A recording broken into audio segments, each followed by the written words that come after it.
নতুন করে চোখ রাঙাচ্ছে করোনা ভাইরাস, সতর্কতা জারি করা হয়েছে দেশ জুড়ে। এই নিয়ে আরো জানাতে চট্টগ্রাম থেকে সরাসরি যুক্ত হচ্ছেন সহকর্মী একেএম নাজিম। নাজিম, জেলায় এই পর্যন্ত কতজন শনাক্ত হয়েছে?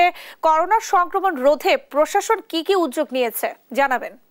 চট্টগ্রামে আসলে এখন পর্যন্ত করোনার 9 জন শনাক্ত হয়েছে। যে নতুন ভেরিয়েন্ট, সেই ভেরিয়েন্ট এখন পর্যন্ত 9 জন শনাক্ত করা হয়েছে বলে সিভিল সার্জন কার্যালয়ের পক্ষ থেকে আজ বিকেলে জানানো হয়েছে। পাশাপাশি করোনার যে নতুন ভেরিয়েন্ট, সেটির জন্য কিন্তু গত কয়েকদিন আগে চট্টগ্রাম সিটি কর্পোরেশনের পক্ষ থেকে আলাদা একটি বিশেষ প্রস্তুতিমূলক সভা করা হয়েছিল। সেই সভায় কিন্তু চট্টগ্রাম মেডিকেল কলেজ হাসপাতাল, চট্টগ্রাম জেনারেল হাসপাতাল সহ সরকারি বেসরকারি বিভিন্ন দপ্তরের কর্মকর্তারা উপস্থিত ছিলেন। সেখান থেকে কিন্তু সিটি কর্পোরেশনের পক্ষ থেকে করোনার জন্য কিন্তু আলাদা বিশেষ ব্যবস্থা নেওয়া হয়েছে এবং সিভিল সার্জনের পক্ষ থেকে যেটি বলা হয়েছে, সরকারি জেনারেল হাসপাতাল থেকে শুরু করে সিটি কর্পোরেশনের 2টি হাসপাতাল শুধুমাত্র করোনা রোগীদের জন্য আলাদা বিশেষ ব্যবস্থা রাখার জন্য বলা হয়েছে। পাশাপাশি চট্টগ্রামে যেটি সবচাইতে বড় সরকারি হাসপাতাল, চট্টগ্রাম মেডিকেল হাসপাতাল, সেই হাসপাতালে ইতিমধ্যে আলাদা করে একটি ওয়ার্ড কিন্তু বরাদ্দ রাখা হয়েছে। সেখানে 50টি সিটের মতো রাখা হয়েছে, যেন ওই ওয়ার্ডে 50 জন রোগীকে চিকিৎসা দেওয়া হবে। পাশাপাশি আরো যে অন্যান্য ওয়ার্ডে যেখানে অন্যান্য রোগে আক্রান্ত যেসব রোগীরা রয়েছেন, তারা যদি করোনা আক্রান্ত হয় তাহলে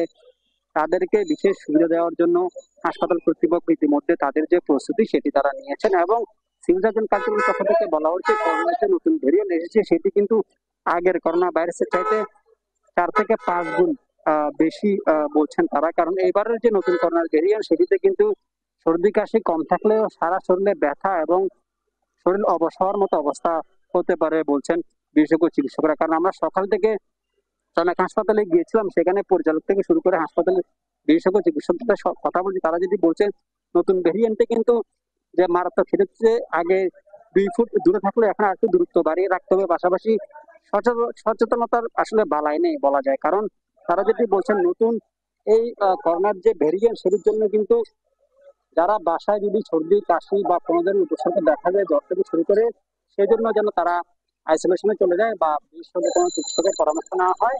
পাশাপাশি নগরের পাশাপাশি জেলার যতগুলো উপজেলার স্বাস্থ্য কমপ্লেক্স সেগুলোতে কিন্তু আলাদা আলাদা নির্দেশনা দিয়েছেন চট্টগ্রামের স্বাস্থ্য বিভাগ। সিভিল সার্জন কার্যালয়ের পক্ষ থেকে ইতিমধ্যে সবগুলো উপজেলা স্বাস্থ্য কমপ্লেক্সগুলিতে করোনার যে নতুন ভেরিয়েন্ট, সেজন্য নতুন নির্দেশনা দেওয়া হয়েছে। পাশাপাশি চট্টগ্রামে গত 6 দিনে এখন পর্যন্ত 9 জন করোনা আক্রান্ত। ডেঙ্গুর আসলে তেমন কম, তারপরেও ডেঙ্গুর জন্য সহ করোনা ডেঙ্গুর জন্য আলাদা ধরনের প্রস্তুতি নিয়েছেন স্বাস্থ্য বিভাগ এবং সিটি কর্পোরেশন কিন্তু এ ব্যাপারে সতর্ক রয়েছেন। করোনা নতুন ভেরিয়েন্ট নিয়ে চট্টগ্রাম থেকে এই ছিল আমাদের সর্বশেষ।